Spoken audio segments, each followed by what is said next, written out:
안녕하세요. 가족 때문에 울고 가족 때문에 우는 50대 여자입니다. 아이러니하게도 살면서 제게 가장 많은 상처를 준 사람은 바로 가족이었어요. 저는 가족들에게 버림받고 긴 세월을 원망과 눈물 속에 살았습니다. 그저 피를 나눴다는 이유만으로 서로에게 상처 주는 말과 행동이 너무도 쉬웠고, 그럴 때마다 제 마음은 갈기갈기 찢어졌습니다. 하지만 그렇게 상처투성인 제 마음을 치유해 준 것도 역시 가족이더라고요. 지금 전 가족 때문에 산다는 말처럼 정말 가족을 위해 살아가고 있습니다. 오늘 여러분께 조금은 특별한 저희 가족들을 소개하고 싶어 이렇게 사연을 적어봅니다. 전 참으로 기구한 어린 시절을 보냈습니다. 전 7살 때까지 고모를 친엄마라고 생각하고 살았거든요. 그도 그럴 것이 호적에도 고모 밑으로 들어가 있었고, 집안 어른들도 고모께 엄마라고 부르라고 시키셨어요. 하지만 고모는 친엄마라고 하기엔 저를 너무나 미워하셨습니다.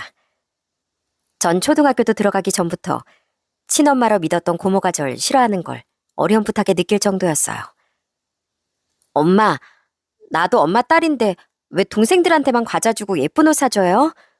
나도 과자 먹고 싶어요. 넌 어린애가 누굴 닮아서 식탐이 많니? 아휴, 내가 너만 보고 있으면 속이 터진다, 속이 터져. 그때 고모에겐 저 말고도 두 딸이 있었는데, 고모는 딸들과 절 대놓고 차별하며 저를 못살게 굴었습니다.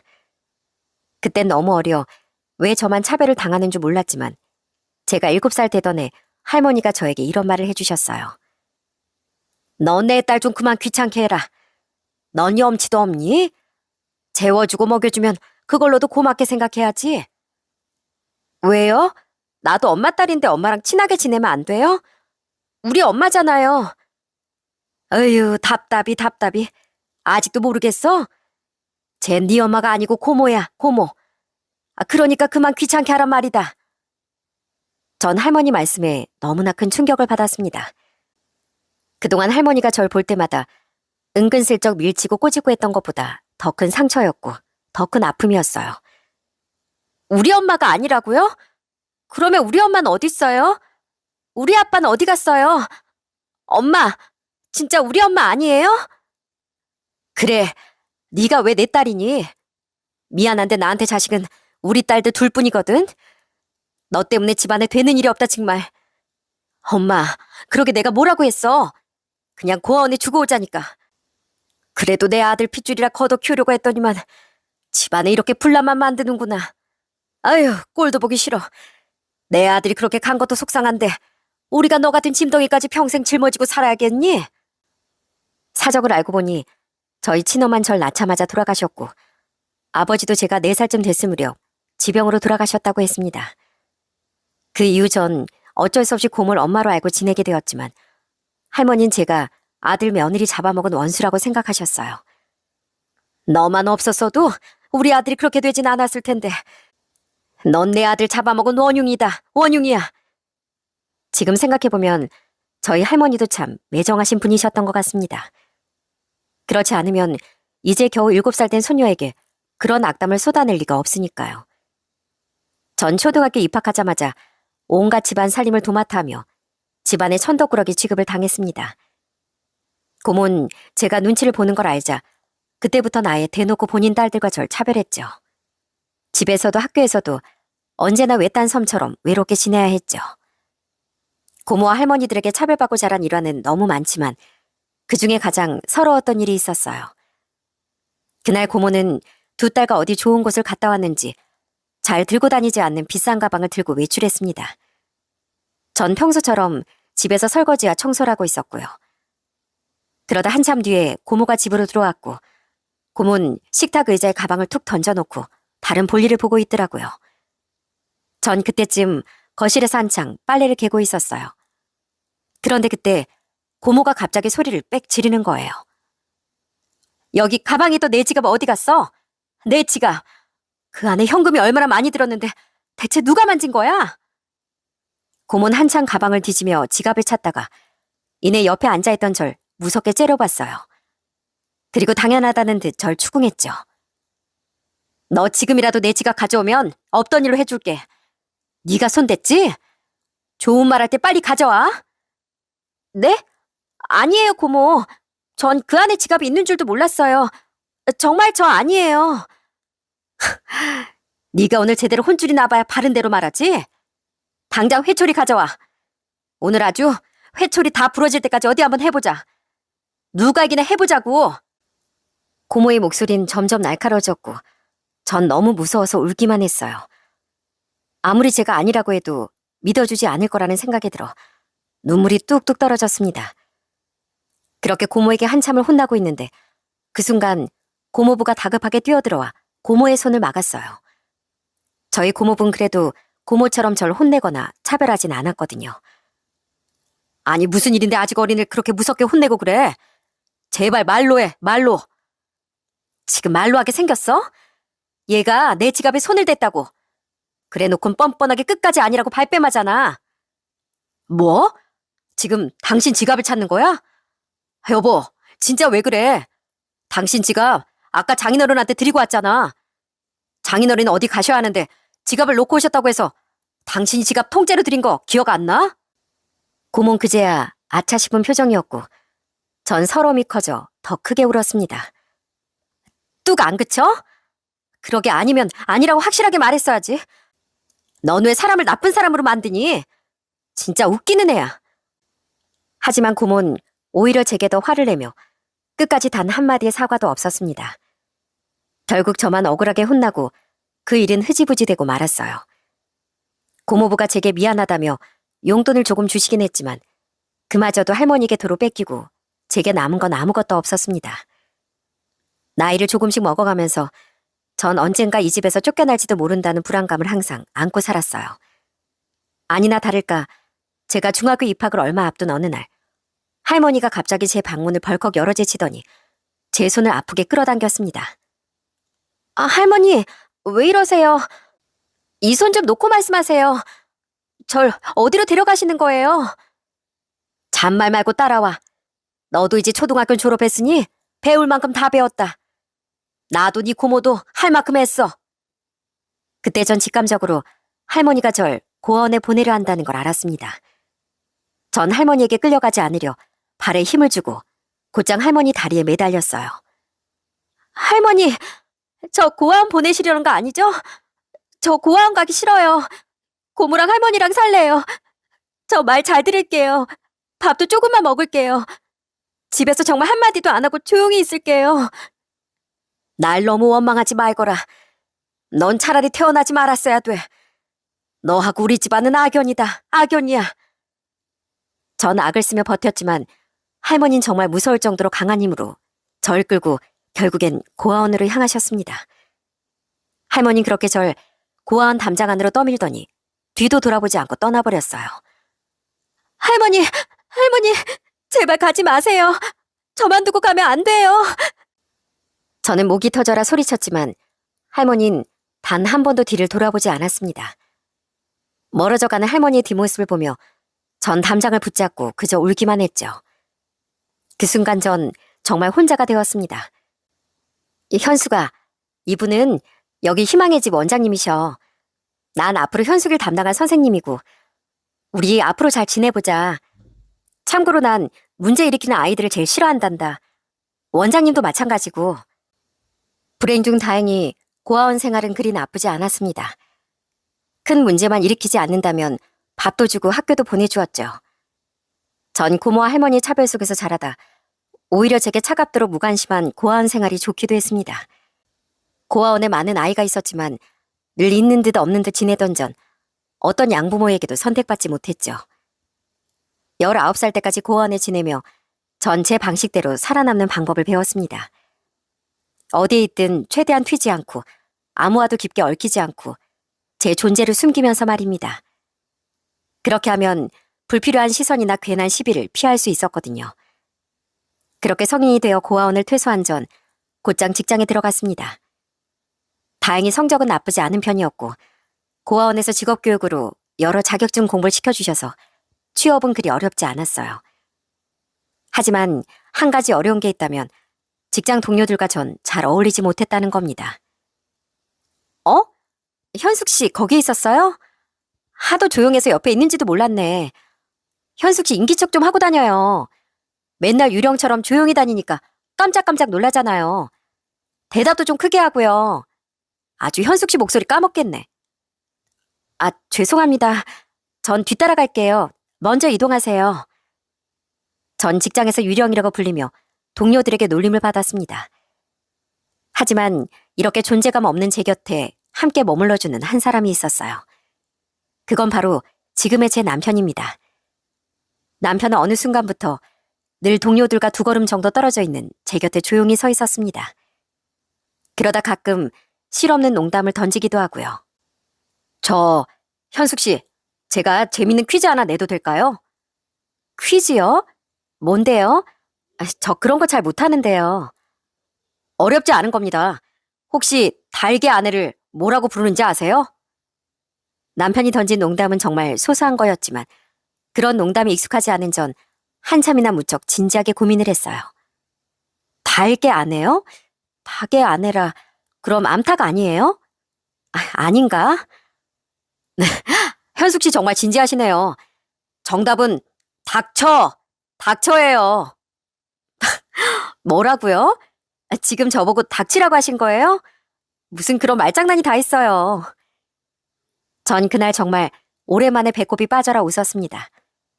남들이 들으면 저런 아재 개그가 뭐 재미냐고 하겠지만 저에겐 정말 처음 듣는 유머였거든요. 남편 이렇게 늘 저를 웃게 하는 사람이었습니다. 제가 종일 아무 말이 없어도 재미 없게 굴어도 남편은 한결같이 제 옆에서 행복을 줬어요. 언제 한 번은 어린이날 무렵이었는데 남편이 선물이라며 알록달록한 상자를 내밀더라고요. 갑자기 무슨 선물이야? 오늘 무슨 기념일도 아니잖아. 당신 오늘이 무슨 날인지 몰라? 진짜 중요한 기념일인데. 오늘 어린이날이잖아. 남편은 뜬금없이 제게 어린이날이라며 과자 선물 세트와 예쁜 머리핀을 선물하더라고요. 전 좀 웃기기도 하고 황당하기도 해서 대체 뭐냐고 물었죠. 그러자 남편은 너무나 감동적인 답변을 해주더라고요. 생각해봤는데 당신 살면서 어린이날 선물 한 번도 받아본 적 없다며. 그래서 아주 늦었지만 이렇게라도 챙겨주고 싶었어. 앞으로 당신이 살아갈 날들의 모든 기념일은 내가 챙겨주고 싶어. 좋은 날에도 슬픈 날에도 내가 가장 가까이서 함께 해주고 싶어. 정말 고마워.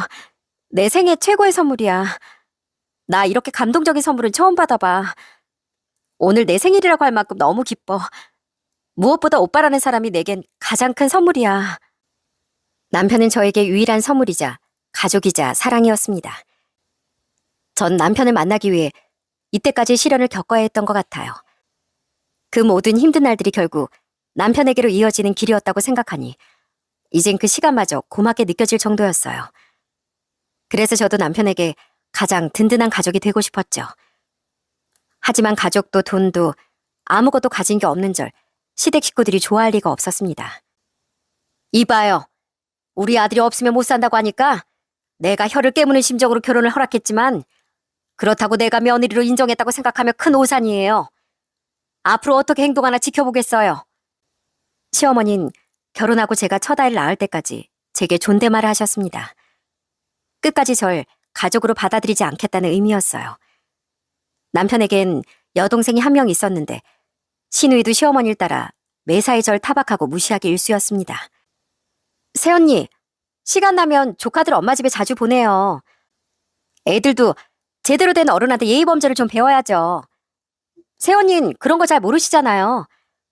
가정교육도 배워본 사람이 아는 거지. 안 그래요? 시누인 제게 고아원에서 자란 걸 트집 잡아 마치 제 인생 전체를 폄하하듯 말하더라고요. 처음엔 저도 그냥 넘기려 했지만 매번 들을 때마다 제 마음속 깊은 곳이 가시에 찔린 듯 아팠습니다. 더군다나 남편이 없는 자리에서만 골라서 그런 말을 하는 것도 더 괘씸했습니다. 전 둘째까지 낳고 직장일을 관두고 집에서 아이들을 돌봤거든요. 제가 전업주부가 되자 시댁 식구들의 무시는 더욱 심해졌죠. 어머니, 지금 이 사람한테 무슨 막말을 하시는 거예요? 원민은 새언니한테 그게 무슨 말버릇이야? 두 사람 다 똑똑히 들어요. 이 사람 그렇게 무시당할 만큼 하찮은 사람 아니에요. 저보다 더 잘났으면 잘났지 부족한 거 하나 없다고요. 우리 집안은 뭐가 그렇게 대단한데요? 사람 귀한 줄 모르는 두 사람이 더 못 빼어먹은 사람 같아요. 남편은 시댁 식구들과 언쟁을 불사하면서까지 제 편을 들어주었습니다. 그런 남편 등 뒤에 숨어 있으니 남편같이 든든한 버팀목이 있다는 사실에 눈물이 나더라고요. 남편 덕분에 혹독한 시집살이 하면서도 가끔은 웃고 살았습니다. 남편은 저희 애들한테도 항상 엄마를 먼저 존중하라며 가르치는 사람이었거든요. 얘들아, 잘 들어. 너흰 세상 누구보다 네 엄마를 먼저 존중해야 돼. 너희 엄만 너희를 낳고 기른 사람이자 이 집안의 소중한 존재거든. 항상 그걸 잊지 말아야 한다. 여보, 고마워. 당신 아니었으면 애들이 날 얼마나 형편없는 사람으로 알았을까 싶어. 우리 애들이 나한테 잘하는 것도 다 당신 덕분이야. 저는 제가 누리는 모든 행복이 다 남편 덕이라 생각하며 살았습니다. 12년간의 시집살이 동안 날마다 시어머니에게 구박을 듣고 시누이 속옷 빨래까지 했지만 남편이 퇴근해서 돌아오는 저녁이면 그 모든 서러움도 씻은 듯이 사라졌어요. 그렇게 시집살이를 하다가 결혼한 지 12년쯤 지나 드디어 분가를 하게 됐습니다. 그때쯤 시부모님도 시골로 낙향하셨고 시누이도 훨씬 전에 시집을 갔거든요. 드디어 40대 중반에 우리만의 집이 생긴 거였죠. 나 정말 기뻐, 여보.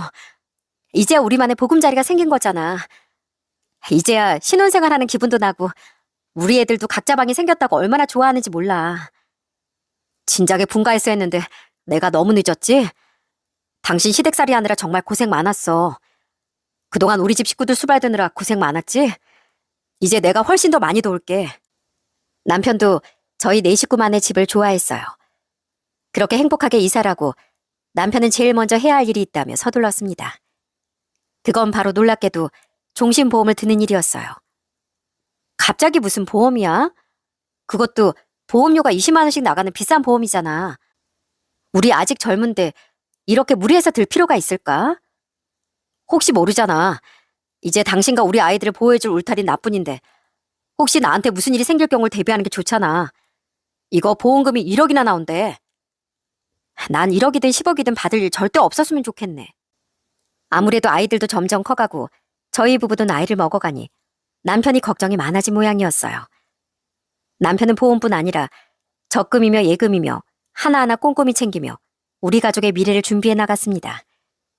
그렇게 바쁘게 살다 보니 어느새 저희 부부도 50대가 되었죠.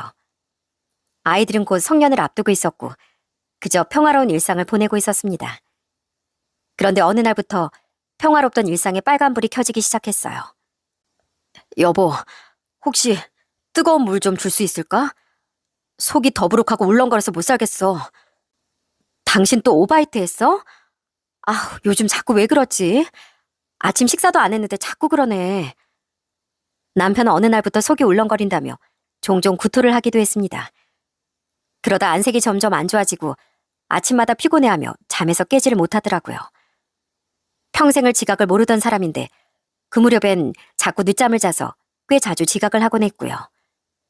그러다 보니 회사에서 인사고과도 바닥을 기어다닐 만큼 형편없었죠. 여보, 나 사실 회사에서 명예퇴직 제안을 받았어. 근래 들어 대표님께 여러 번 지적까지 당하고 여러 가지로 눈치가 보이는 상황이었거든. 이럴 때 회식이라도 쫓아가서 대표님 비위를 맞췄어야 했는데 요즘 술만 마실 위가 아파서 다음날 생활이 아예 불가능이잖아.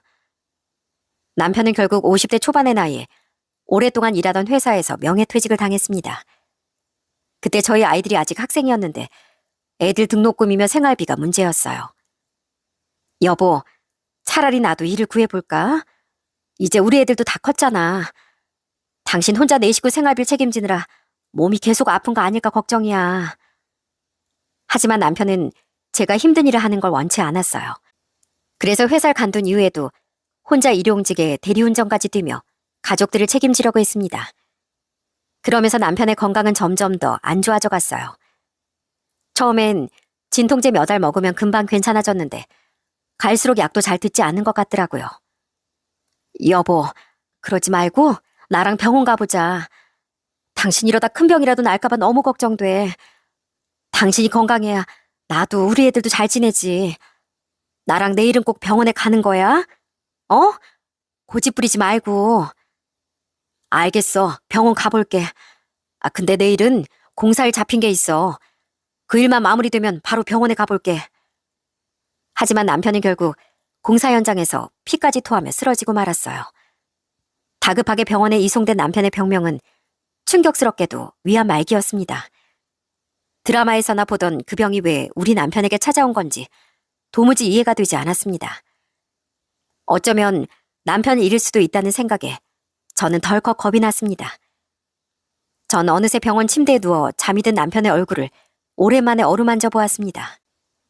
여보, 백원준, 왜 여기서 이러고 있어? 우리 집에 가야지. 당신 내가 옆자리에 없으면 잘 자다가도 금방 깨곤 했잖아. 근데 지금은 그렇게 졸려? 당신은 몰랐겠지만 사실 나도 당신 없으면 한숨도 못 자. 우리 20년도 넘게 살면서 서로에게 너무 익숙해졌나 보다. 내 말은 그러니까 난 당신 없으면 못 산다는 거야. 당신 없으면 이 박현숙이도 살아야 할 이유를 잃는다고. 그러니까 우리 꼭 낫자. 그 무서운 병 꼭 치료하자. 당신 할 수 있지? 언제나처럼 난 당신을 믿어. 남편은 깊이 잠이 들어서도 절 찾듯이 연신 손을 꼼지락거리고 있었어요. 전 그런 남편의 손을 평소 때보다 더 꽉 잡았습니다. 그건 절대로 남편을 보내지 않을 거라는 억지였습니다. 남편의 발병 소식은 저뿐 아니라 모든 가족에게 충격이었어요. 오죽했으면 시어머님 병원에 뛰어오시자마자 제 어깨를 붙잡고 떨리는 목소리로 말씀하셨어요. 에미야, 이게 무슨 일이냐? 내 아들이 왜, 대체 내 아들이 뭘 잘못했길래? 가진 것 없는 너까지 걷어먹이며 열심히 산 잘못밖에 없는데 왜 내 아들이 아파야 하는 거야? 죄송해요, 어머님. 다 제 잘못인가 봐요. 죄송해요. 시어머니는 그 순간까지 제 원망을 하셨고 전 정말 이 모든 일이 제 잘못인 것 같더라고요. 애석하게도 남편은 제대로 된 투병 생활도 못 해보고 진단을 받은 지 2달 만에 제 곁을 떠나고 말았습니다. 뭐가 그렇게 급했어.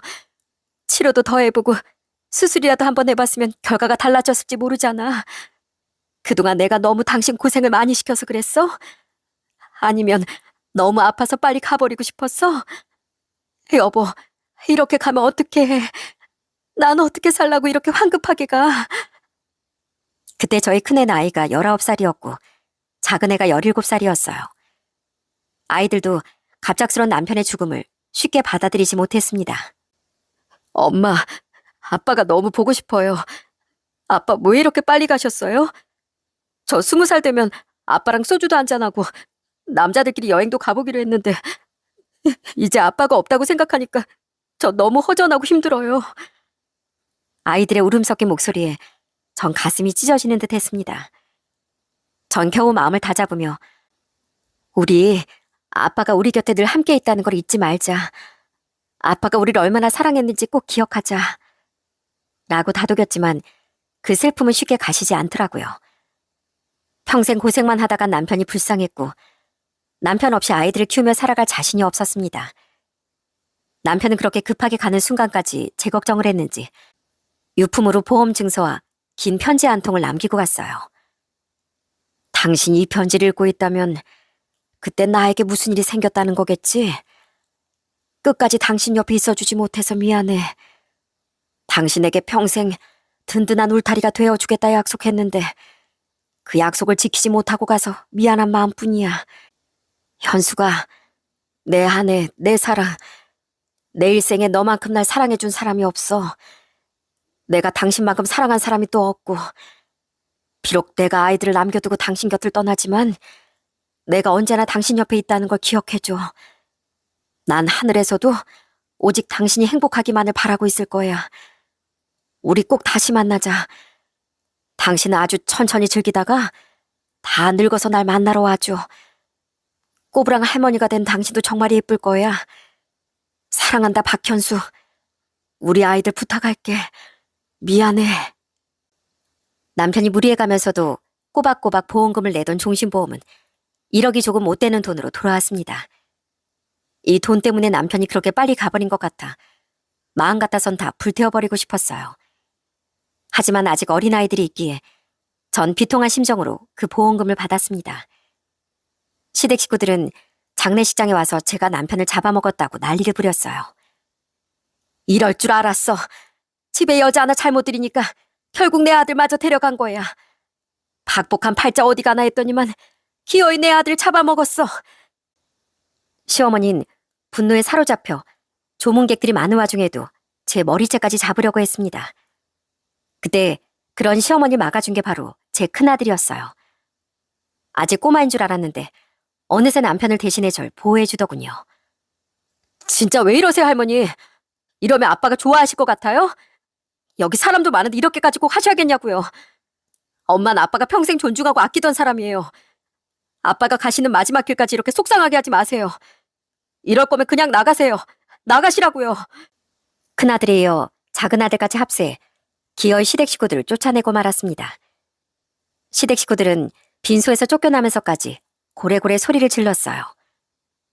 너 내 아들 보험금 다 가져갔다며? 그 돈을 왜 네가 다 가져가?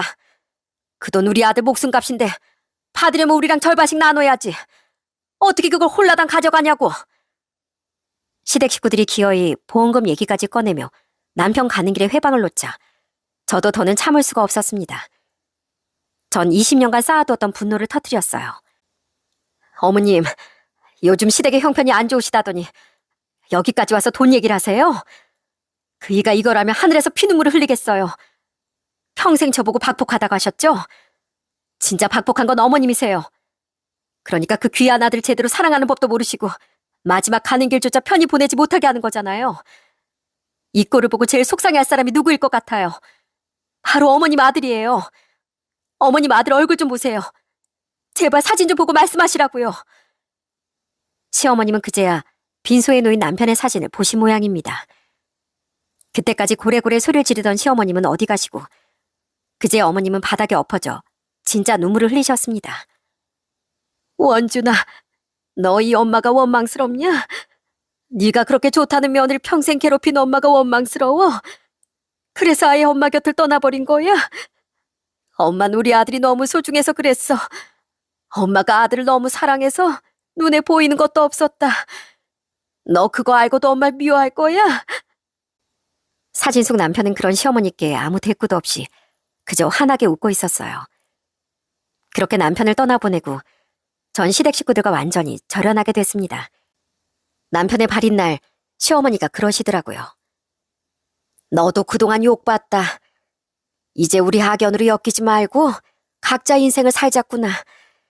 나같이 못된 시어머니 때문에 마음고생하지 말고 너도 이젠 자유롭게 살아. 어머님, 마지막으로 큰절 올리겠습니다. 항상 건강하세요. 저 어머님이 미운 순간도 많았지만 더는 원망하지 않을게요.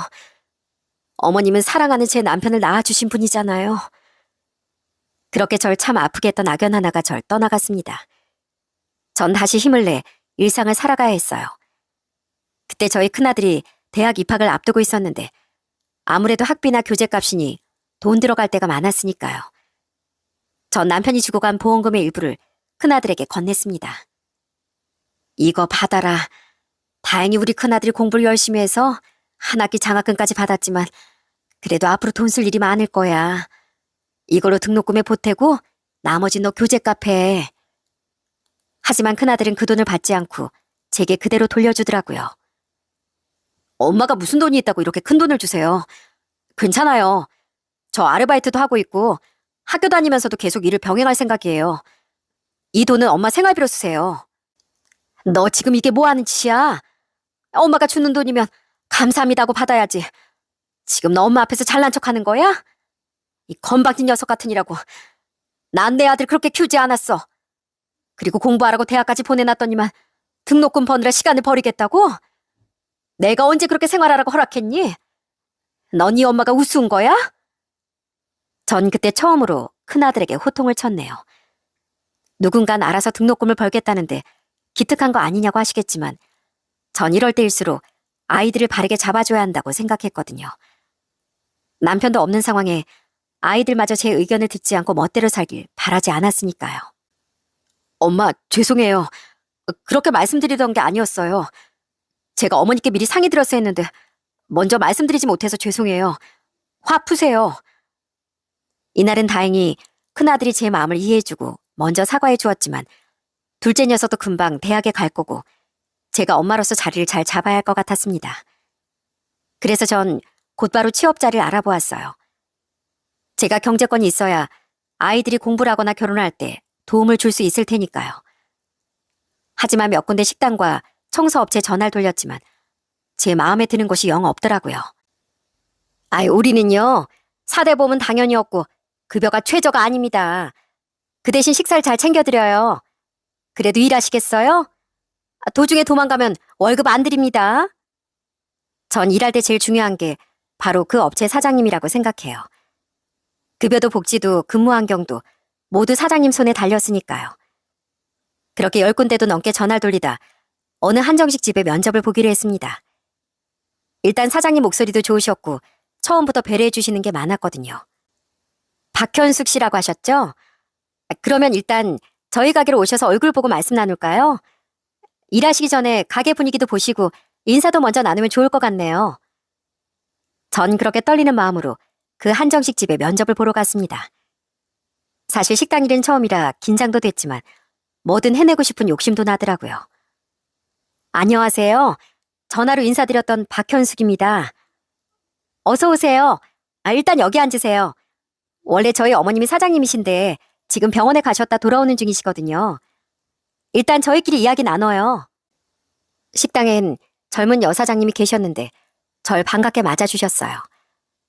젊은 사장님은 많이 봐야 40대 정도로 보이더라고요.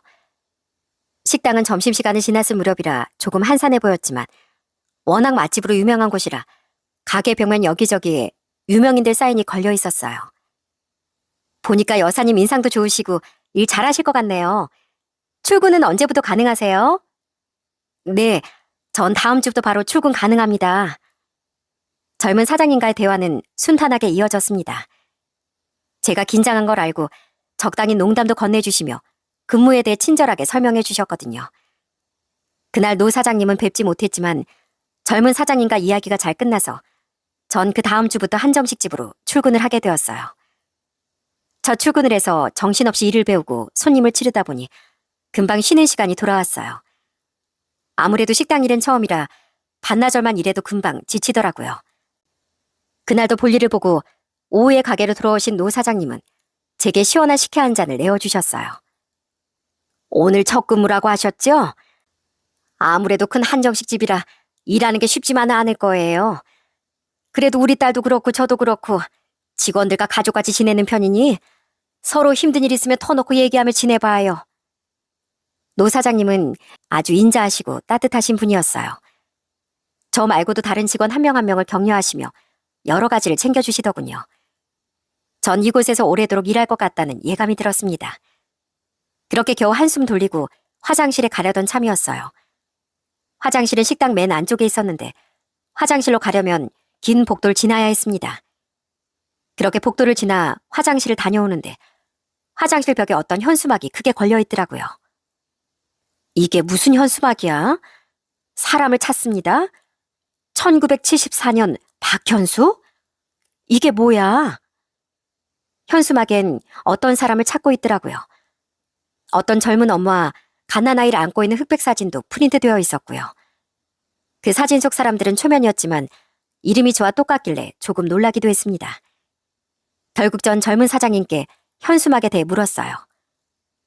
사장님, 이 현수막은 뭐예요? 1974년생 박현숙 씨를 찾는다고요? 이분이 누구신데요? 여사님과 이름이 똑같네요. 조금 놀라셨겠어요. 이분은 저희 어머니가 평생 간절히 찾고 싶어 하시는 분이에요. 정말요? 사실 저도 1974년생이라 더 놀랐네요. 저와 생년월일과 이름이 똑같은 분을 찾고 계신다니 그거 정말 신기하네요. 그때까지도 전 그게 설마 저일 거라는 생각은 전혀 하지 못했습니다. 저희 엄만 절 낳다가 돌아가셨다고 익히 들어왔으니까요. 하지만 왠지 그 현수막에 자꾸 시선이 가서 저도 모르게 계속 쳐다보게 되었어요.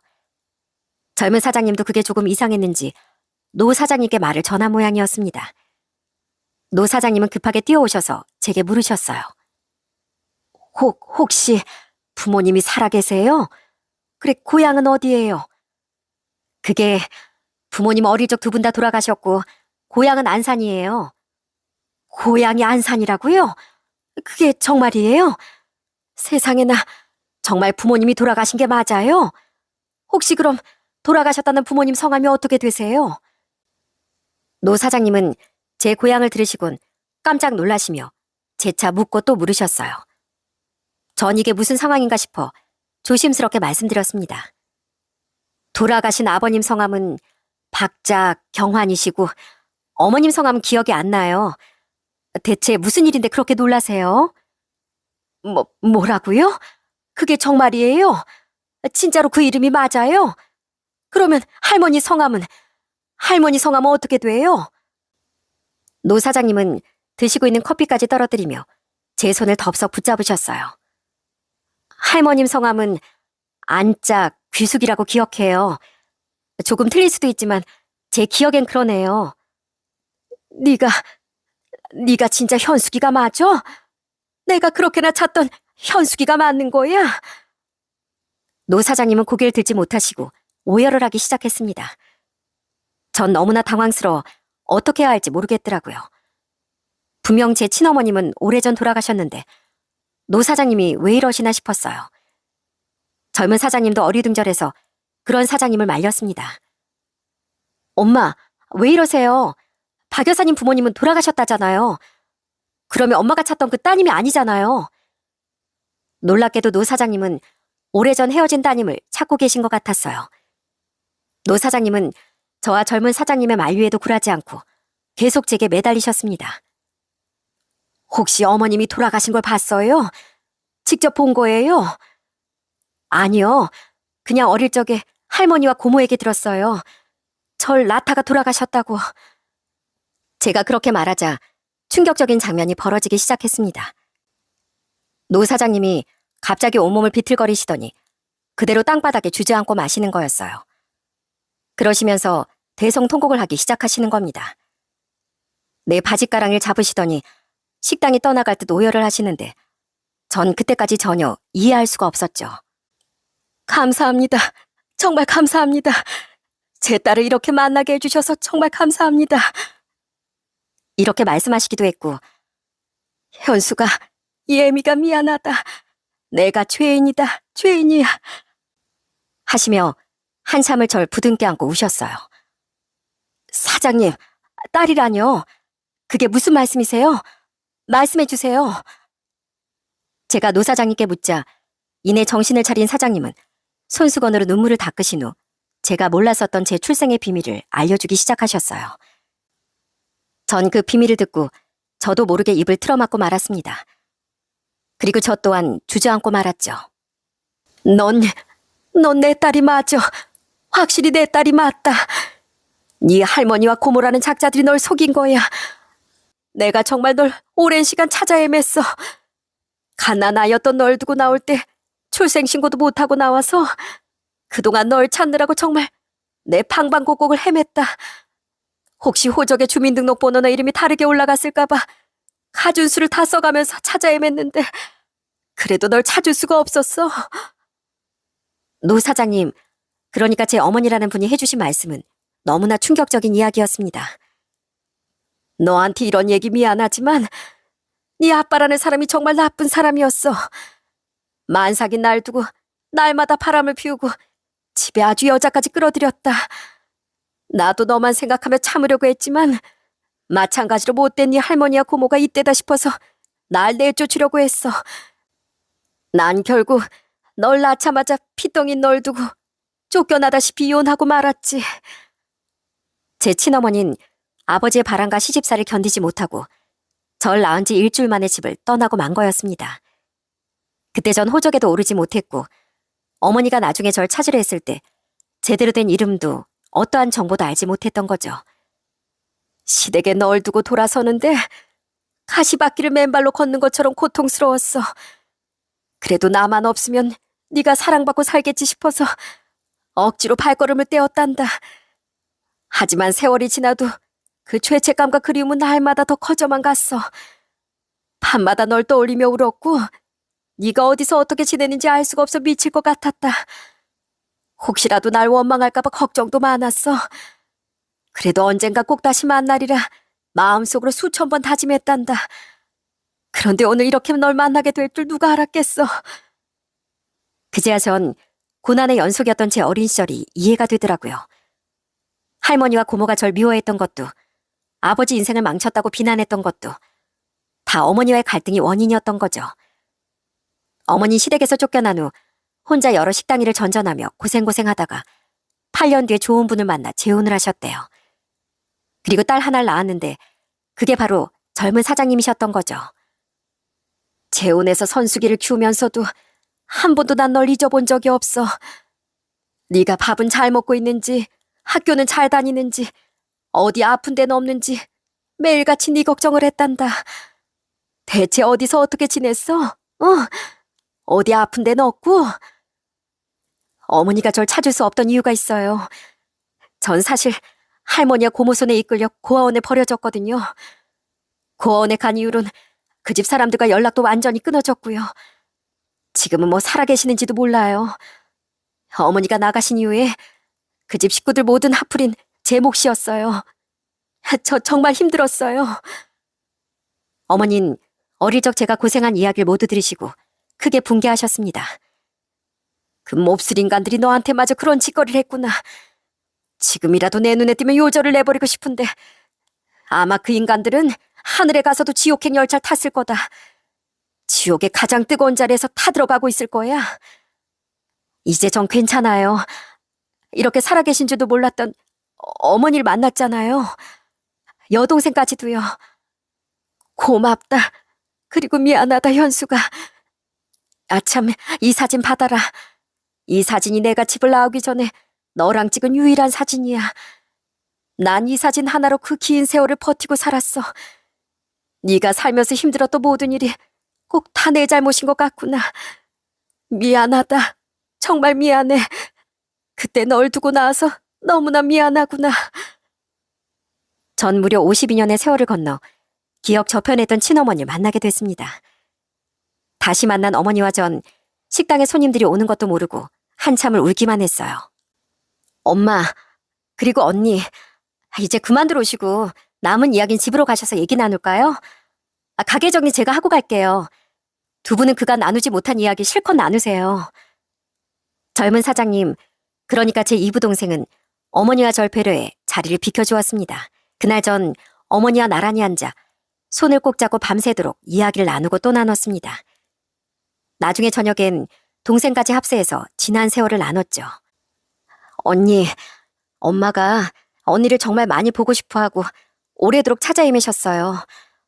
언니가 고아원에 간 것도 모른 채 정말 온 대한민국을 다 뒤졌다니까요. 전 정말 몰랐어요. 어머니가 이렇게 계시다는 것도, 절 찾고 계셨다는 것도요. 만약 제가 식당에 취업하지 않았다면 우린 영영 만나지 못했을까요? 아니다. 현수가 아니야.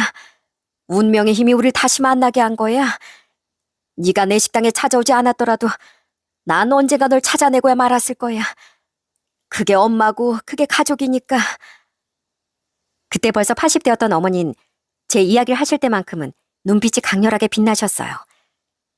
어머니가 제게 소개해 주신 가족은 동생뿐만이 아니었습니다. 어머님께는 정말 멋지고 근사하신 남편분이 계셨거든요.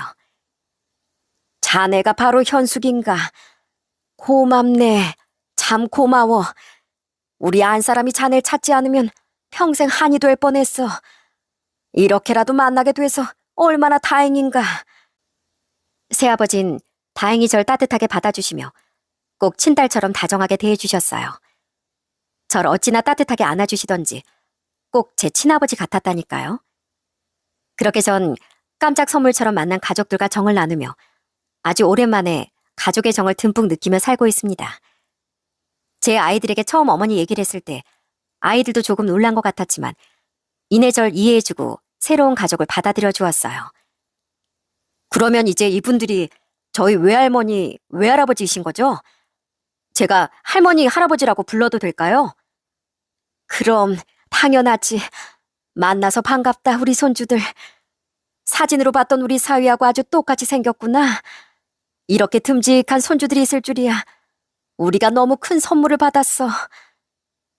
몇 년이 지난 지금은 어머니가 저희 아이들 등록금을 내주고 계십니다. 제가 받지 않겠다고 몇 번 거절했지만 어머니 의지가 완강하셨거든요.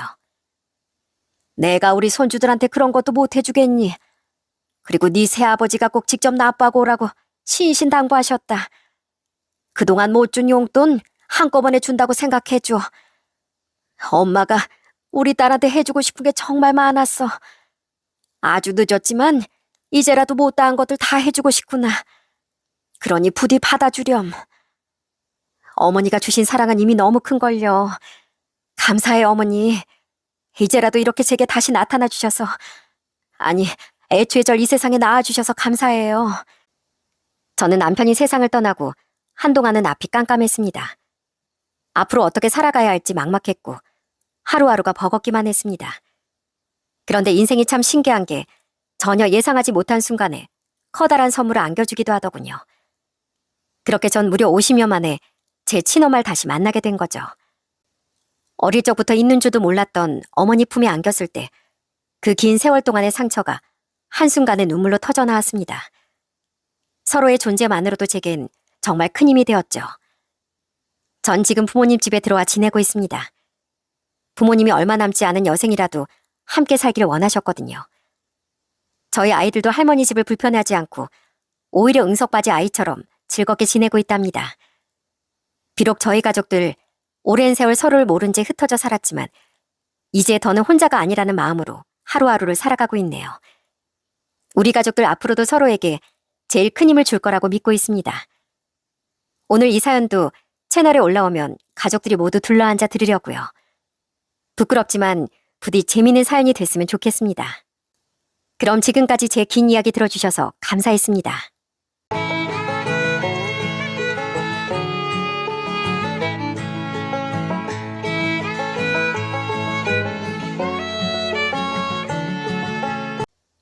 안녕하세요. 인생을 씩씩하게 살고 있는 여자입니다. 전 남들과 별다르지 않은 삶을 살고 있어요. 웃을 날도 많았지만 인생에 불어닥친 역경의 시간도 적지 않았죠. 그래도 고난은 누구에게나 찾아오는 거 아니겠습니까? 전 좌절하지 않고 그때마다 긍정의 힘으로 이겨내곤 했었는데요. 한 번은 도저히 그냥 웃어 넘기지 못할 정도로 황당한 일을 겪었답니다.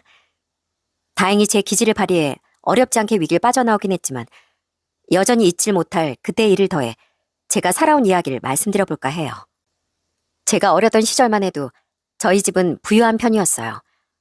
아빠가 수입 사업을 하셨는데 그게 정말 잘 됐었거든요. 하지만 그 여유로움은 오래가지 못했습니다. 어떻게 한순간에 이렇게 전부 무너질 수가 있어? 우리 이제 어떻게 살아, 여보? 90년대 나라에 찾아온 외환위기 때 아빠의 사업은 폭삭 망해버리고 말았습니다. 우린 모든 물건에 빨간 딱지가 붙었던 으리으리한 집에서 나와 허름한 월세방으로 이사갈 수밖에 없었어요. 전에 살던 집의 제 방보다도 작았던 한 칸짜리 방에서 그렇게 우리 네 식구는 인생의 새로운 국면을 맞게 됐죠. 엄마, 고기 반찬 없어요? 무슨 밥상에 밥이랑 김치밖에 없어요. 여기 감자 반찬도 있잖니. 지훈아, 오늘은 이거 먹자. 어? 싫어요. 난 고기 반찬 없으면 밥 안 먹을 거예요. 야, 차준, 그냥 먹어. 넌 엄마 아빠 밥은 우리 밥의 절반도 안 되는 거 안 보여? 가뜩이나 힘드신 엄마 아빠 속상하게 만들지 마. 너 또 그러면 이 언니한테 혼날 줄 알아. 한순간에 바뀌어버린 삶에 적응하지 못하고 동생은 그렇게 떼를 썼습니다. 그래도 몇 살 언니라고 저는 철이 좀 들었었어요. 늘 우리에게 미안해하며 눈물로 밤을 지새웠던 부모님이 안쓰러워 전 앞장서서 그런 동생의 버릇을 잡았죠. 물론 저도 마음속으론 너무 무섭고 힘들었습니다. 심지어 저희 집이 망했다는 소문이 퍼져 전 학교에서 친구들에게 놀림도 무지하게 받았었어요. 지방이었긴 해도 제가 다니던 학교엔 잘 사는 집 애들이 꽤 많았었거든요. 쿰쿰한 냄새. 너희 집에 곰팡이 있는 거 아니야? 너한테 막 이상한 냄새나. 부모님과 동생 몰래 저도 이불을 뒤집어 쓰고 참 많이 울었습니다. 전 기죽지 않기 위해 노력했어요. 애들이 놀리든 말든 이를 악물고 무시하면서요. 그래도 그 유치한 놀림은 중학교에 올라가며 없어지긴 하더라고요.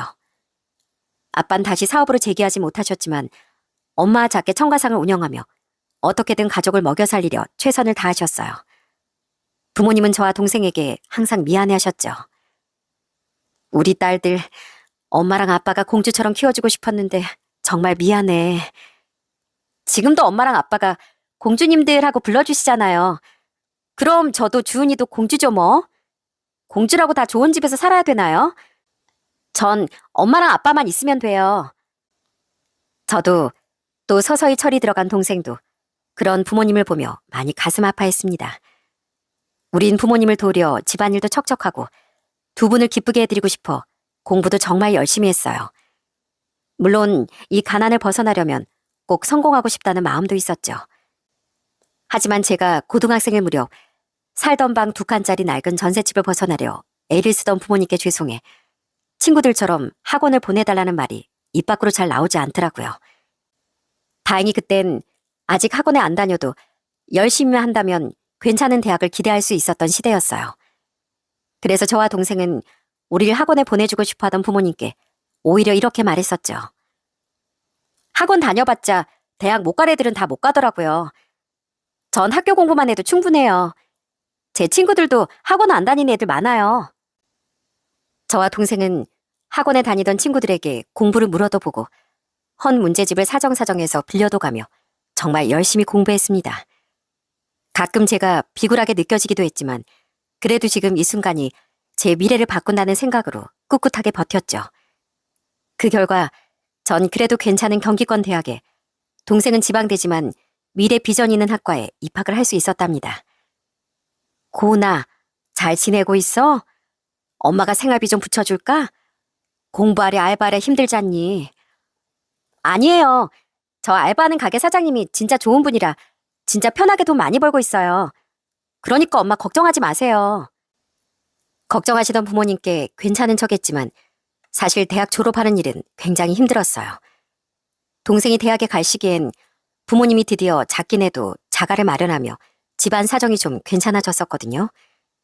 그래서 동생은 부모님께 조금은 마음 편히 생활비도 좀 지원받고 학비도 조금씩이나마 도움받을 수 있었는데 저 때만 해도 그렇지 못할 형편이었어요. 때문에 전 부모님께 숨기며 시간을 쪼개 아르바이트를 3개, 4개씩 뛰어 학비와 생활비 그리고 월세를 벌었었죠. 나중에 저희 집 형편이 조금 피며 저도 숨을 돌릴 수 있게 되긴 했지만 그건 거의 제가 졸업 학년이 됐을 때였어요. 그렇게 힘들게 아르바이트를 하며 공부까지 병행하느라 전 친구도 거의 없었습니다. 그래도 힘들게 하느라 살이 찔 새는 없어 몸매 관리는 알아서 되더라고요. 그런 긍정적인 생각으로 전 그 힘겨운 시기를 버텨냈죠. 그렇게 겨우 대학을 졸업한 뒤 우리 자매는 각각 사회인이 되었습니다. 동생은 대학을 졸업한 후 부모님이 계시던 지방으로 돌아가 그곳에서 취직을 했어요. 전 동생과 달리 서울에서 직장을 구했고요. 전 전공을 살려 한 중소기업에 입사를 했습니다. 그 회사는 커튼과 블라인드, 바닥재 벽지 등 소규모 인테리어 시공을 전문으로 하는 곳이었고 동시에 명함과 전단지 같은 홍보물과 간판 디자인과 제작도 함께 맡고 있었어요. 전 그곳에서 디자인과 마케팅을 담당했습니다. 엄마, 아빠, 저 이번에 보너스 받았어요. 의미 있는 곳에 쓰고 싶어서 뭘 할까 하다가 두 분께 용돈을 드리고 싶더라고요. 친정 형편이 전보다 많이 나아졌으니 전 부모님께 가끔 용돈을 드리는 정도로만 마음을 전했고 나머진 제 미래를 위해 악착같이 모으기 시작했습니다. 그렇게 일에 매진하던 중 같은 회사에서 기술과 시공을 맡고 있던 지금의 남편을 만났죠. 남편은 정말 착하고 성실했는데 무엇보다 저처럼 절약 정신이 강한 사람이었어요. 가치관도 대화도 잘 맞아 우린 종종 스스로를 천생연분이라 부르곤 했죠. 그리고 그런 우린 제 나이 30, 남편의 나이 33에 결혼을 했습니다. 미안하구나 고은아. 딸이 결혼하는데 뭐 해줄 것도 없어서. 저희 부모님은 제게 1,000만 원이라도 도와주고 싶어 하셨어요. 하지만 저도 남편도 그냥 마음만 받겠다며 거절했죠. 시댁도 친정보단 사정이 나았지만 우릴 도와줄 형편은 되지 않으셨기에 우린 깔끔하게 우리의 힘으로만 시작하기로 얘기를 마쳤거든요. 하지만 친정 부모님뿐 아니라 시부모님도 우릴 도와주지 못하는 걸 계속 미안해 하시더라고요. 우린 그런 양가 부모님의 자식을 향한 마음만으로도 감사하며 열심히 결혼 준비를 했죠. 저희가 모은 돈에 대출을 더해서 전셋집을 구하려고 했습니다. 그런데 결혼을 준비하는 과정에서 참담한 일이 일어나고 말았어요. 저희가 다니던 회사가 부도가 나서 문을 닫았던 거죠. 아무리 회사가 어려워졌어도 설마 망하겠나 싶었는데 진짜 한순간에 망해버린 거죠. 당장 둘 다 밥줄이 끊겼으니 솔직히 막막하더라고요. 하지만 우린 좌절하지 않고 생각을 달리하기로 했습니다. 이건 우리한테 기회가 찾아온 건지도 몰라. 결혼하면서 우리 인생도 새로 시작하라는 하늘의 계시 아닐까? 고은이 넌 진짜 긍정적이다. 하늘의 계시라니.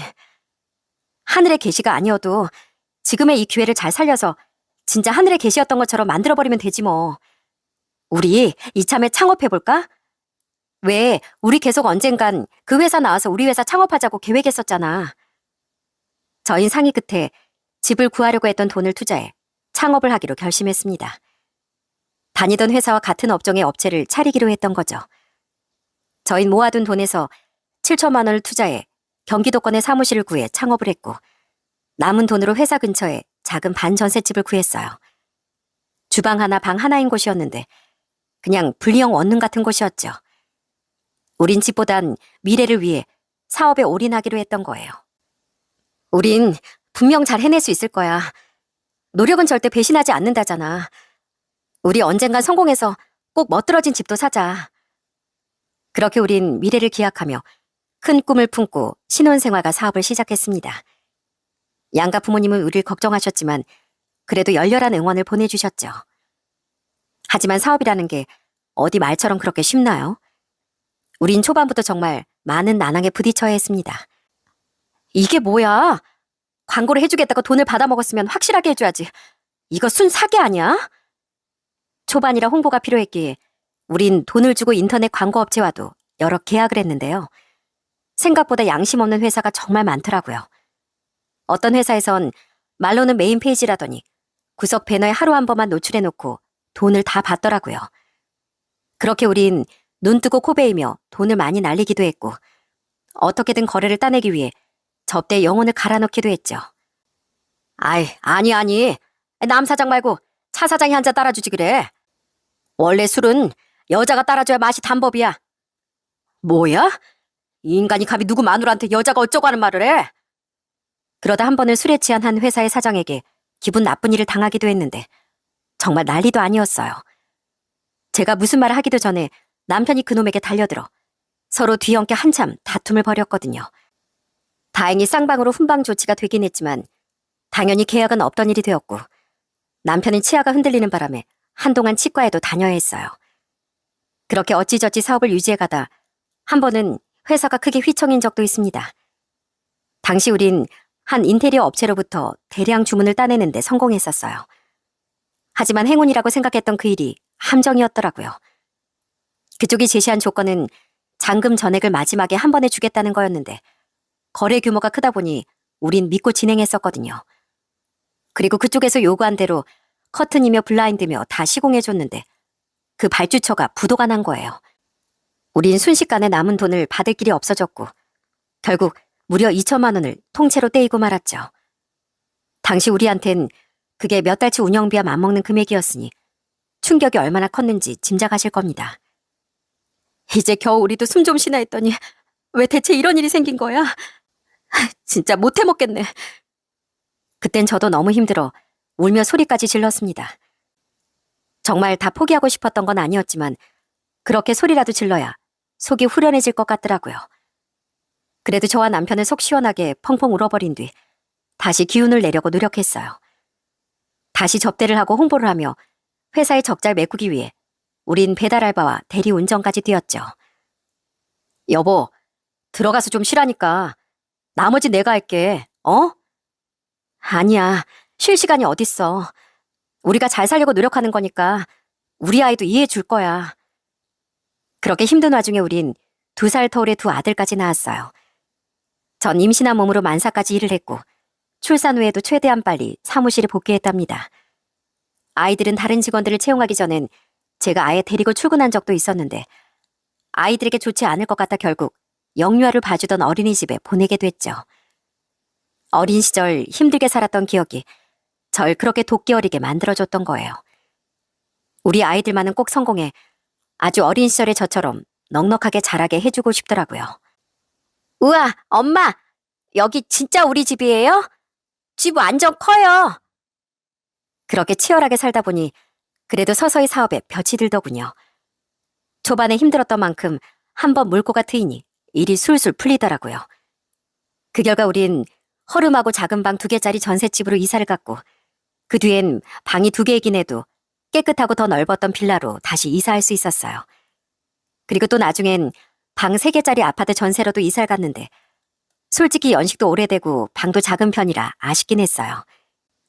그래도 너무 좋아하던 아이들을 보니 언젠간 더 넓고 좋은 진짜 우리의 자가를 사서 이사를 가고 싶다는 소망이 더 간절해지더군요. 와, 새언니, 웬일로 짠순이가 가방을 샀어요. 이거 못 보던 건데? 아, 사업이 계속 커지다 보니까 중요한 자리에선 그래도 좋은 차림새가 필요하더라고요. 그래서 큰맘 먹고 옷 몇 개랑 가방도 하나 장만했어요. 그렇게 남편과 힘을 내며 살아가는 동안 우린 양가와도 정말 잘 지냈습니다. 하지만 딱 한 사람, 전 남편의 여동생인 신우이만은 좋아하기가 힘들었어요.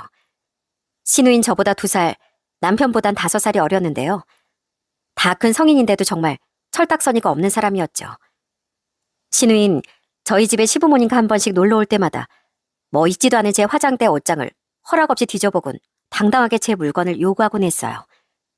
물론 제가 당연히 안 된다고 했는데도 신우이는 저 몰래 제 물건을 가져갔다 걸리기도 했었고요. 그러다 한 번은 제가 처음으로 샀던 명품 가방을 또 당당하게 달라고 말하는 거예요. 새언니, 저 이거 주면 안 돼요? 어차피 중요한 자리만 들고 갈 거면 자주는 안 들 거 아니에요. 새언니가 필요할 때만 우리 집 와서 가져가면 되죠. 그럼 그렇게 하는 거예요? 전 아무 말도 안 했는데 뭘 그렇게 하기로 해요. 싫어요. 아가씨 전에도 제가 친구한테 선물 받았던 실팔찌 말도 없이 가져갔다가 망가뜨렸을 때 제가 화냈더니 뭐라고 했어요? 가족끼리 그런 거 가지고 왜 자꾸 화를 내냐고 했었죠? 그런 마인드를 가진 아가씨한텐 명품 가방이 아니라 청가방도 빌려주기 싫으네요. 무슨 좀도둑도 아니고 계속 제 물건을 탐내는 신우에게 짜증이 나 전 저렇게 쏘아붙였습니다. 그리곤 저희 집에서 나갈 때까지 제가 계속 눈여겨봤는데 신우는 끝까지 호시탐탐 그 가방을 노리다 실패하자 결국 엉엉 울기까지 하더라고요. 아, 좀 달라고요. 새언니 이젠 돈 잘 벌잖아요. 나 주고 새언니는 그냥 하나 새로 사던가요. 아니, 무슨 애예요? 가방 안 준다고 울게? 아가씨도 집에 명품 가방 몇 개 있잖아요. 근데 왜 내 거까지 탐을 내요? 디자인이 다르잖아요, 디자인이. 진짜 치사하게. 아유, 세정아, 그만 좀 해라. 우리가 애미 보기 민망하니까. 우리가 다음 네 생일 때 저거 비슷한 거 찾아서라도 사줄 테니까 그만 좀 해. 네 조카들 보기 창피하지도 않아? 저거 최소 몇백은 나가는 걸 텐데 엄마랑 아빠가 어떻게 사줘? 진짜 사줄 거야? 몇백? 아유, 이거 사. 그렇게 비싼 걸 네 새언니한테 막 달라고 한 거야? 이 철딱선이 없는 거 사. 너 대체 언제 철들래? 집에 있는 명품들도 카드로 죄다 긁고 카드값 없다고 징징대서 우리한테 얼마나 혼났어? 그렇게 비싼 거 못 사줘. 안 사줄 거면 말지. 왜 예전 얘기까지 꺼내서 혼내고 그래? 엄마 진짜 미워. 아휴, 내가 아주 애를 데리고 산다. 애를 데리고 살아. 미안하다, 애미야. 우리가 얘를 너무 오냐오냐 키워서 그런다. 미안해, 여보. 야, 남세정. 너 우리 마누라 속 뒤집어 놓지 말라고 오빠가 말했지? 너 진짜 혼난다. 시부모님과 남편은 제게 미안해하며 신우이를 혼냈지만 끝까지 신우이에게 모질게 굴지 못했습니다. 가족 모두가 신우이에게 약했기에 신우이는 그 나이가 되도록 철딱서니가 없었던 거죠. 가족들은 신우이가 어릴 때부터 신우이를 많이 오냐오냐 했다고 해요. 남편보다 많이 어리기도 했고 신우이가 9살 이전까진 정말 많이 아팠다고 하더라고요. 3살 때쯤인가 병이 발견돼서 거의 6년을 애가 병원 냄새 맡으면서 자랐어. 한 번은 진짜 심폐소생술까지 한 적이 있었다니까. 그래서 나도 부모님도 세정이만 보면 마음이 약해져서 유독 애지중지했던 거야. 신우인 가족들이 자신에게 크게 화를 내지 못한다는 걸 잘 알고 있었습니다. 그래서 가족들에게 더 철부지처럼 제멋대로 굴었던 거죠. 신우인 식탁 예절도 영 꽝이었어요. 남세정, 다 같이 먹는 자리에서 그렇게 고기만 쏙쏙 골라 먹을 거야? 너 밖에서 그러면 부모인 우리가 욕먹는 거야? 피, 여긴 밖이 아니고 집이잖아. 야채는 싫단 말이야. 근데 새언니, 불고기가 좀 짠 것 같아요. 신분 수업이라도 좀 받고 시집하셔야 되는 거 아니에요? 짜게 먹으면 붓는데. 한 번은 제가 불고기를 한가득 만들어 시댁에 가져간 적이 있었는데요. 기가 막히게도 신우인 야채는 손도 안 대고 고기만 쏙쏙 골라 먹고 있더라고요. 시부모님이 나무라시긴 했지만 신우이는 아랑곳하지도 않았는데 그러다 제게 저런 말까지 하는 겁니다. 저는 제 여동생이 그러했듯 버릇없고 예의 없는 건 잘 보지 못하는 성격이었어요. 처음엔 우선 가만히 있었는데 저런 말을 듣고도 입을 닫고 있지 못하겠더라고요. 부으면 안 되죠. 그럼 아가씨 그만 먹는 게 어떨까요? 어차피 다른 가족들이 먹을 못까지 고긴 충분히 먹은 것 같으니까요. 뭐라고요? 아니면 아직 아가씨 몫에 채소는 많이 남아있으니까 그거 드시면 덜 부으실 거예요. 그리고 아가씨, 전 애써 힘들게 만들어서 가져온 음식인데 그렇게 말하면 서운해요. 다음부턴 기왕 평가해줄 거 비판보단 칭찬으로 부탁드려요.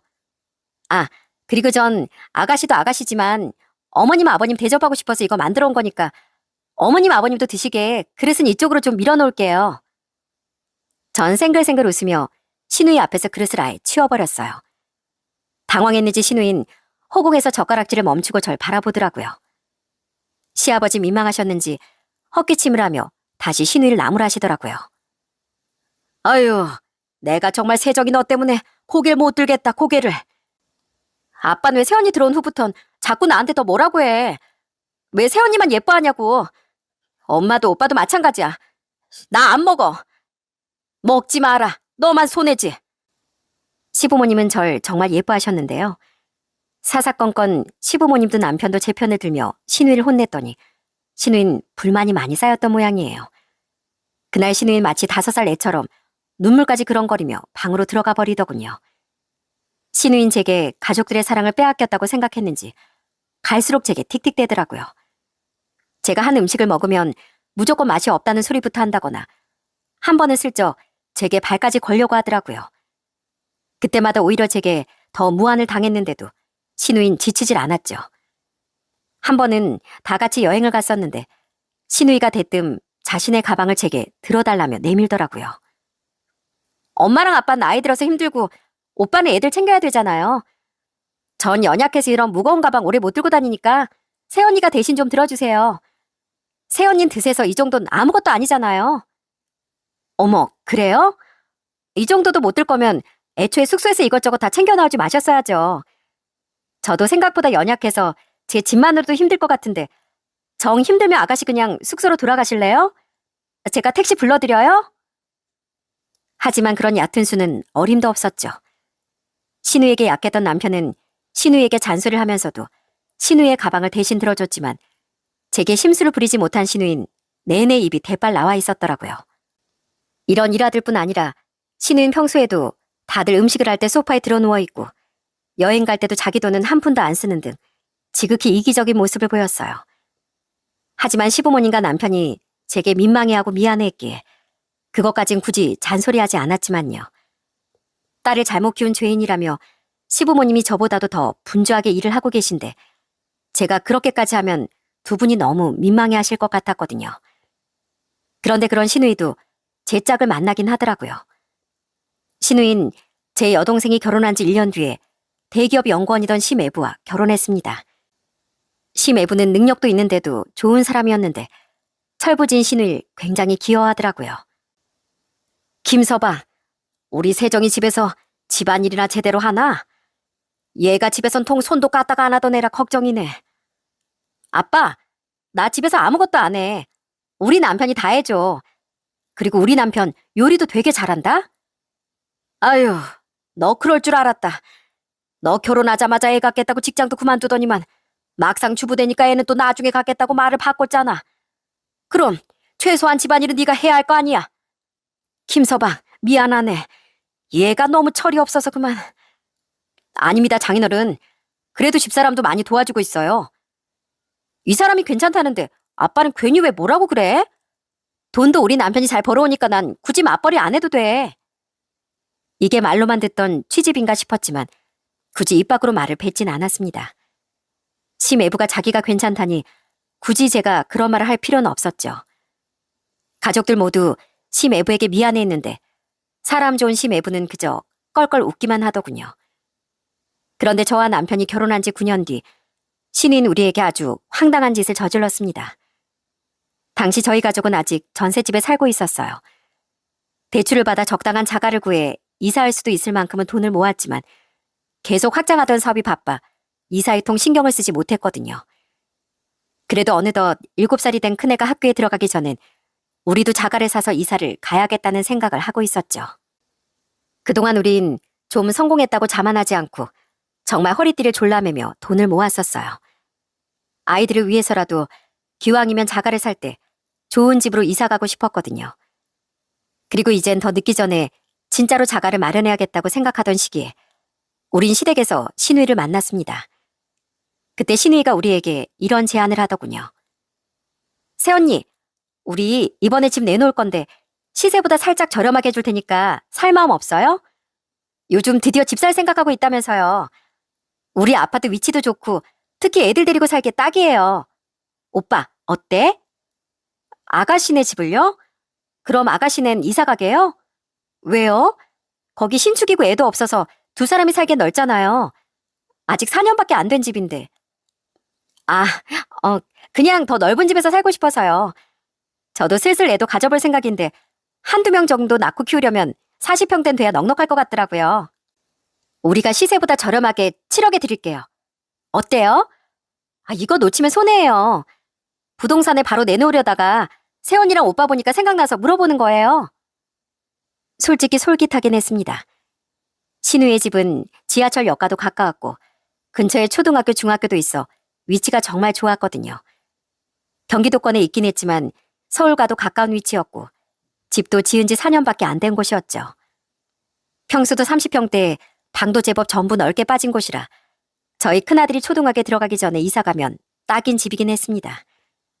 신우이야 얄미웠지만 그렇다고 신우이 집까지 얄미운 건 아니잖아요. 게다가 옆에 있던 심애부도 그러면 좋겠다는 식으로 말을 했으니 전 별다른 의심도 들지 않더라고요. 굳이 의심이 든 부분을 꼽자면 40평대로 이사하고 싶다고 말하던 신우의 표정이 꼭 거짓말하는 사람처럼 보였다는 건데 뭐 솔직히 이사하는 이유야 우리가 캐물을 필요는 없다고 생각했고요. 남편과 전 우선 생각해보겠다고 말한 뒤 집으로 돌아왔습니다. 그리곤 집에서 신우이가 살던 아파트 시세를 검색해봤죠. 뭐야, 싸게 주는 것도 아니네. 그러면서 아가씨는 그렇게 생색을 냈던 거야? 그런데 막상 찾아보니 신우인 그냥 딱 시세대로 우리에게 값을 부른 거더라고요. 그러면서 굉장한 인심 쓰듯 말했던 신우의 표정을 떠올리니 헛웃음이 다 나더라고요. 그래도 남편과 전 결국 상의 후 신우의 집을 계약하기로 했습니다. 회사와의 거리도 나쁘지 않았고 위치 대비 가격도 그만하면 괜찮았으니까요. 결정적으로 남편이 기왕 이사하는 거 신우의 제안을 받아들이고 싶어 했기에 우린 신우이를 찾아가 계약 의사를 밝혔죠. 그런데 신우인 우리와 그냥 구두 계약을 하고 싶어 하더군요. 복비를 아끼고 싶다면서요. 그냥 우리 구두로 계약해요. 우리끼리 정없게 무슨 계약서예요. 복비도 아까우니까 개인 거래해요. 그래도 가족끼리 확실하게 할 건 해야죠. 부동산 껴서 안전하게 계약해요. 아유 참, 그냥 서로 좀 믿고 살자고요. 평소 일이 바빴던 심해부는 그때 집에 없었는데 그런 신우의 말을 들으니 괜한 의심이 피어나더라고요. 우린 돈 문제는 확실히 해야 한다고 생각해 신우의 말을 끝까지 반대했습니다. 그래도 다른 꿈꾸기는 없었던 건지 우린 결국 부동산을 끼고 계약할 수 있었어요. 우린 계약금의 10%인 7천만 원을 먼저 신우에게 송금했고 잔금은 2달 뒤인 7월 말까지 치르기로 했죠. 진짜 너무 설레 여보. 드디어 우리도 우리 명의로 된 집이 생기는 거야? 그것도 그런 근사한 아파트로. 그동안 고생 많았어 여보. 우리 그 집 들어가면 진짜 새로운 마음으로 멋지게 살자. 이삿날이 다가오는 만큼 설렘도 커졌습니다. 드디어 우리 명의로 집을 얻을 수 있다는 생각에 가슴이 두근거리더라고요. 신혼 초부터 피눈물 흘리며 고생했던 생각도 났고 더 시간을 거슬러 올라 어린 시절 집안이 쫄딱 망했던 때까지 생각이 나며 정말 가슴이 벅차올랐죠.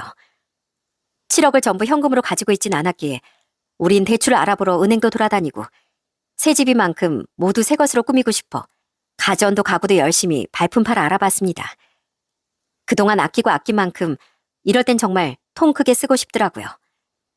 내 집을 가진다는 마음이 얼마나 기쁘고 행복했던지 매일이 구름 위를 걷는 기분이었어요. 그렇게 시간은 흘러 7월 중순 정도가 됐었는데요. 어느 날 전 한 통의 전화를 받고 열이 받아 펄쩍 뛰고 말았습니다. 그건 바로 신우이의 전화였어요. 새언니, 제가 생각을 좀 해봤는데요. 우리 그 계약 없던 걸로 좀 할게요. 뭐예요? 아니, 갑자기 그게 무슨 소리예요?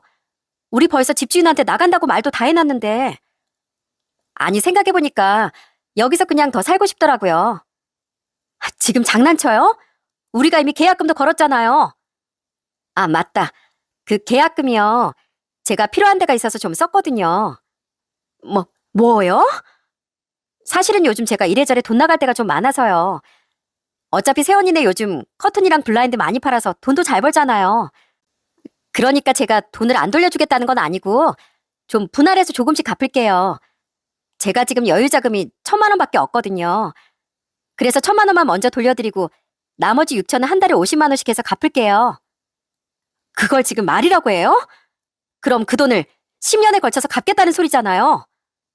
그건 그런데 어쨌든 안 갚겠다는 건 아니잖아요.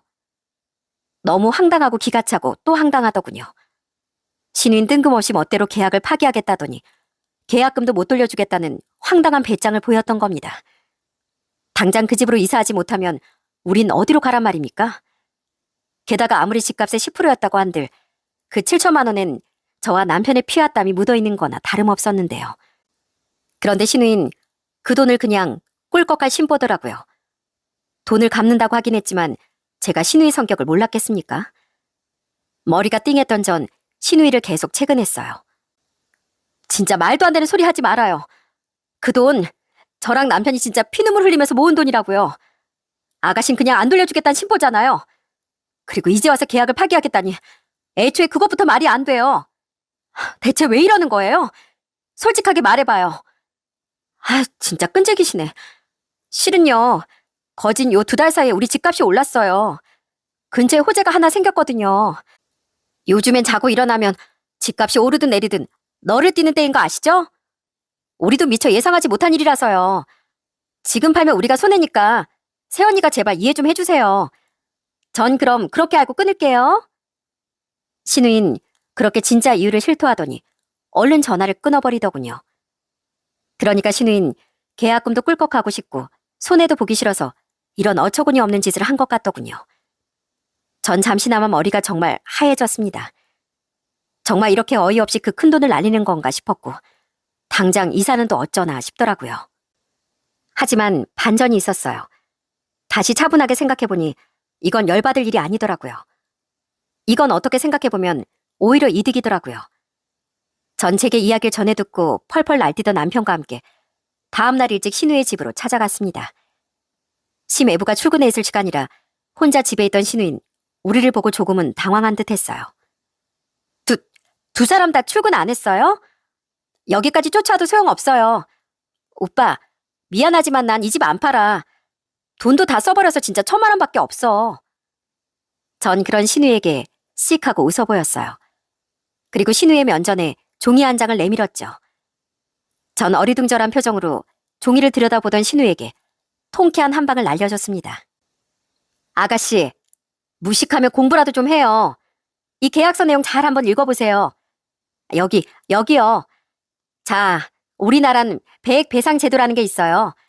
정확히 민법 565조에 따르면 집 매매 시 계약금을 받은 사람이 계약을 타당한 이유 없이 일방적으로 파기할 경우 받은 계약금의 2배를 돌려줘야 한다고 돼 있거든요. 그러니까 아가씨가 우리 계약을 깨려면 7천만 원의 2배를 무조건 우리한테 법적으로 줘야 한다는 거예요. 그런 법이 있다고요? 그럼 1억 4천이요? 네. 그러니까 뭘 말하려면 잘 알아보고 말했어야죠.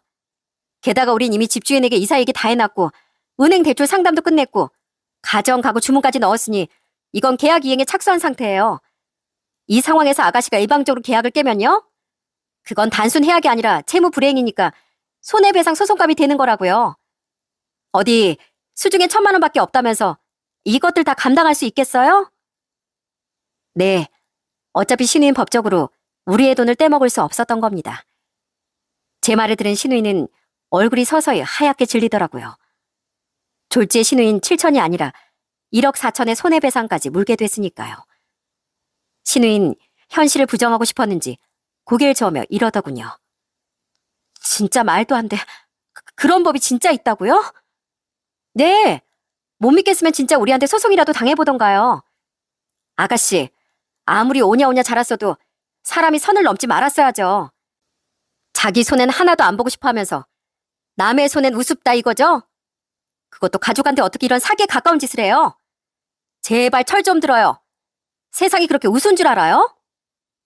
전 그런 신우에게 따끔히 소리쳤습니다. 세상을 쉽게만 보던 신우인 그 와중에 끝까지 때를 쓰려고 들더군요. 저에겐 당연히 통하지 않을 테니 신우인 제 남편에게 매달리더라고요. 오빠, 진짜 나한테 소송 걸 거 아니지? 나 그만한 돈 없어.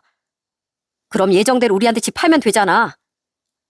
아니, 지금 팔면 나만 손해잖아. 오빠, 나 세정이야. 오빠 동생 세정이. 오빠가 돼서 동생한테 양보도 못 해줘? 내가 돈은 천천히라도 갚는다니까. 야, 남세정, 너 제발 정신 좀 차려. 내가 예쁘다 예쁘다 했더니만 네가 아직도 무슨 초등학생인 줄 알아? 철딱선이 없는 것도 정도껏 돼야지. 언제까지 그렇게 때만 쓰면 모든 게 해결될 줄 아는 거야? 정신 좀 차려. 그동안 점점 너한테 실망하긴 했지만 그래도 네가 이 정도로 인간성이 파탄난 애인 줄은 몰랐다. 넌 이제 나한테 동생 취급도 제대로 못 받을 줄 알아. 오빠. 오빠라고 부르지도 마. 사람 우습게 하는 것도 정도가 있어야지. 너 때문에 아주 내가 집사람 얼굴을 못 보겠어. 선택해. 예정대로 우리한테 집을 팔던지 우리한테 소송당해서 돈 토해내던지. 하지만 남편도 이미 머리끝까지 화가 난 상태였어요. 우린 그렇게 신우에게 통쾌하게 경고를 하고 돌아왔습니다. 그런데 신우인 예상보다도 더 뻔뻔한 인간이더군요. 신우인 끝까지 아무 손해도 보고 싶지 않았는지 시부모님을 찾아가 전부 일렀더라고요. 하지만 그건 자기 무덤을 자기 손으로 직접 파는 짓이었어요. 저와 남편은 시부모님의 호출을 받고 시댁으로 향했죠. 신우인 시부모님의 옆에서 의기양양한 표정으로 우리를 쳐다보고 있었고요. 그리고 그런 신우의 표정은 바로 울상으로 변하고 말았답니다. 왜 쳐, 아빠? 너 당장 네 새언니랑 오빠한테 사과해. 그냥 우리가 말로만 시키면 절대로 안 그럴 것 같아서 우리가 굳이 얘들을 집으로 부른 거야. 우리가 보는 앞에서 사과하라고. 시아버지는 우리가 보는 앞에서 바로 신우의 등짝을 내리치시더군요. 그리고 당황한 신우에게 당장 사과하라며 윽박지르셨어요. 자신에게 그렇게까지 화를 내는 시아버지 모습을 처음 본 신우인 이번엔 시어머니를 애절하게 쳐다봤는데요. 시어머니도 역시 신우에게 호통을 치시더군요. 뭘 그렇게 봐? 우리가 널 오냐오냐하다 아예 망쳐버렸구나. 네 새언니랑 오빠가 얼마나 힘들게 돈을 모으고 사업을 성공시켰는지 옆에서 뻔히 다 지켜봤으면서 그 피 같은 돈을 떼어먹으려고 했어? 철이 없는 것도 정도껏이어야지. 너 남한테 이랬으면 까딱하다간 새고랑까지 찰 일이야. 아니 그 정도는 아니지. 그리고 가족이니까 이 정도는 이해해 줄 줄 알았지. 가족이면 더 그러지 말았어야지. 잔말 말고 너 빨리 사과해. 소송 걸려서 돈을 토해내든 이사를 가든 그건 뒷일이고 우선 사과부터 하라고. 당장. 하면 되잖아. 하면. 미안해요 새언니 오빠. 미안. 됐지? 똑바로 안 해? 시부모님의 호통에 신우인 눈물을 한 바가지 쏟아내더군요. 그렇게 그 누구도 절대 자신의 편을 들어주지 않았으니 신우인은 결국 우리에게 정중히 사과를 하고 말았습니다. 그리고는 원래 약속대로 집을 비워주겠다는 말을 하더라고요. 그렇게 신우인 잔머리 쓰려다 역관광을 당했습니다. 마지막으로 심애부는 이야기를 전해 듣자마자 바로 저희 집으로 찾아와 머리 숙여 사과를 하더라고요. 그때 심애부에게 듣게 된 얘긴 한 번 더 우리를 한숨 짓게 했죠. 정말 죄송합니다. 소송만 너그러이 참아주신다면 당연히 저희가 집에서 나가드리겠습니다. 제가 세정을 많이 좋아해서 그동안 다 이해하고 살았는데 저도 이젠 인내심의 한계가 오고 있네요. 들어보니 신우인 반년 전 큰 사고를 쳤다더군요. 그 전에도 점점 사치가 심해져서 심애부와 갈등이 좀 있었다고 하는데 심애부가 티를 내지 않아 우린 미처 모르고 있었죠. 그런데 신우인 심애부 몰래 무리한 대출까지 받아 어딘가 투자를 했다고 해요. 전 몰랐는데 집사람이 막 울면서 실토를 하더라고요. 무리하게 투자를 했는데 손해가 많이 났다고요. 그래서 제가 대체 왜 그랬냐고 화를 냈더니 제가 자기 씀씀에 간섭하는 게 치사해서 직접 돈을 벌려고 했다네요. 그땐 너무 화가 났는데 하도 잘못했다고 싹싹 빌길래 한 번은 용서해줬거든요. 그런데 고작 얼마 안 돼서 이런 분란까지 일으키다니 너무 실망스러워서 집사람한테 정말 많이 화를 내고 오는 길이에요. 그러니까 신우이와 심애부는 손해를 메꾸기 위해 작은 집으로 이사를 가려고 했다더군요. 우리에겐 큰 집으로 이사한다고 말했지만 실은 정반대였던 거죠. 그런데 신우이가 또 이런 실망스러운 일을 벌였으니 심애부의 분노도 컸다고 하더군요. 저희 집값이 오른 걸 알고 집사람이 저한테 그러더라고요. 형님네와의 계약을 없던 걸로 하고 우리 이사도 당분간 보류하자고요. 이미 두 분께 상의를 마쳤다고 하더라고요. 두 분이 이해해주기로 했고 7천만 원도 고스란히 돌려드리기로 했다길래 전 그런 줄로만 알았어요. 다행히 두 사람이 이사할 예정이었던 집주인은 심애부가 아는 지인이기도 했고 이사가 급하진 않은 상태라 사정을 이해해주고 계약금도 돌려줬다고 하더군요.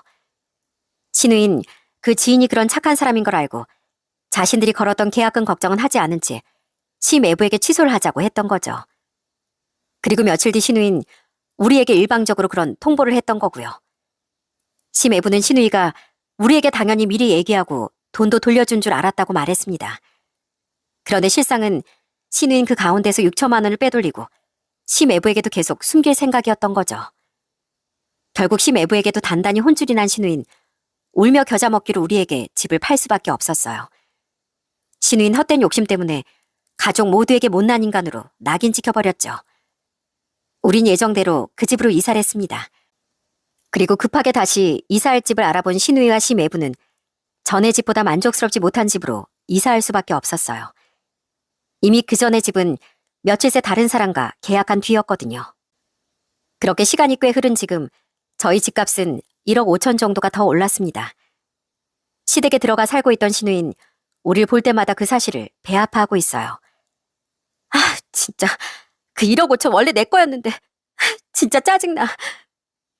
아, 신우이가 왜 시댁에 살고 있냐면 말이죠. 신우이는 결국 이혼을 당했거든요.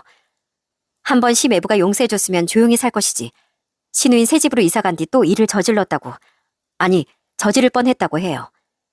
신우인 심애부 명의였던 그 집을 담보로 심애부 몰래 대출을 받을 수 있는 방법을 알아봤다네요.